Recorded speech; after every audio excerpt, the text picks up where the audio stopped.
अरे साहब क्या कहना चाहेंगे? वो उनकी रणनीति है, भारतीय जनता पार्टी अपनी स्ट्रैटेजी से आगे बढ़ रही है, जैसे आप भी आगे बढ़ रहे हैं, लेकिन उसको लेकर ये कह देना कि कुछ लोग हार के डर से छोड़ रहे हैं, जबकि वो तो गौतम गंभीर जी ने तो शुरू से ही बहुत पहले से शायद कह दिया था कि वो राजनीति से संन्यास लेना चाहते हैं, राजनीति से दूर होना चाहते हैं, क्योंकि वो क्रिकेट पे ध्यान देना चाहते हैं। आसनसोल से भी पवन जी ने कुछ यही वजह बताई।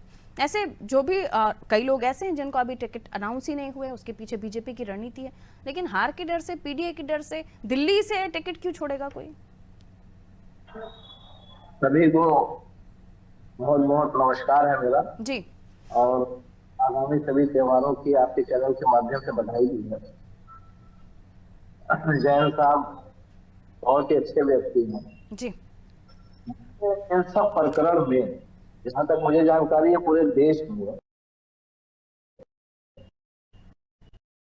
195 टिकट भारतीय जनता पार्टी ने घोषित किए, और जो चर्चाएं आप लोगों के माध्यम से आ रही उसमें जो आ रही 100 से ज्यादा वर्तमान सांसदों और उसमें कई बड़े मंत्रियों के टिकट भी काटे जाएंगे। तो एक प्रचार चल रहा है बहुत तेजी से, मोदी जी की गारंटी। तो मैं समझ रहा हूं कि मोदी जी की गारंटी कहीं ना कहीं विफल साबित हो रही है, इसलिए लोग टिकट छोड़ रहे हैं, संन्यास ले रहे हैं। दिग्गज अभी भी संशय में है कि हमारा टिकट होगा कि नहीं होगा। जिनके टिकट प्रथम दृष्टया पर पहली लिस्ट में आ जाने चाहिए थे, उन लोगों के भी टिकट नहीं हुए हैं। तो निश्चित रूप से इसमें कई बातें हैं। एक तो ये है कि जो वोट लिए हुए गांव से उनकी क्या स्थिति है, जो वादे करके आए थे 5 साल के उनके सांसद, उन्होंने उस पर कितना काम किया है और जनता के बीच में कैसे जाएंगे। महंगाई चरम पर है, युवा बेरोजगार है, सड़कों पर है, किसान सड़कों पर है। तो ये सब तमाम वादे थे जिनको सब्ज़बाग दिखा करके लूट लिया वोटों को भारतीय जनता पार्टी ने।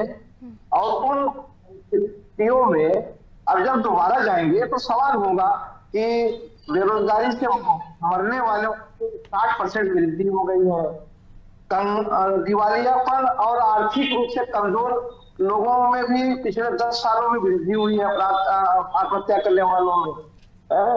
आपके रेप की घटनाएं बढ़ी हैं पिछले 10 सालों में, अपहरण की घटनाएं बढ़ी है पिछले 10 सालों में। जो वादे जनता से किए थे विकास के, जो वादे आपकी सुरक्षा के सारी किए थे, बातें सर सवाल हैं, नो डाउट सवाल हैं, लेकिन मेरे सवाल का जवाब नहीं है। मैंने आपसे सवाल किया कि ट्वीट कर रहे हैं अखिलेश जी कि क्योंकि पीडीए से डर लग रहा है इसलिए दिल्ली से साहब टिकट छोड़ रहे हैं।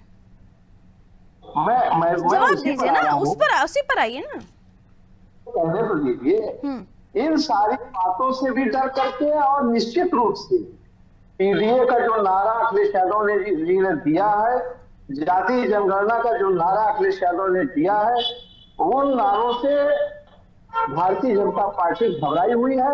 और इंडिया गठबंधन की सशक्तता से भारतीय जनता पार्टी घबराई हुई है। इसलिए मोदी जी की गारंटी उन सांसदों को रिपीट करने की नहीं बन पा रही है। इसलिए भारतीय जनता पार्टी नए चेहरों को ला रही है ताकि वो लोग जाएंगे जनता के बीच में। पुराने चेहरे जाएंगे तो जवाब देना मुश्किल हो जाएगा। और निश्चित रूप से मोदी जी इस वक्त 2024 में अब तक की सबसे कमजोर भाजपा की लीडिंग कर रहे हैं। और 400 का पार का नारा तो हर आदमी समझ रहा है। 543 सीट में 200 सीटें तो ऐसी है कि जहां खाते नहीं खुलेंगे आप, तो 343 सीट में आप 400 पार कहां से चले जाएंगे। तो ये छादम नारा देकर के लोगों को बहकाने और फुसलाने की कोशिश की जा रही है।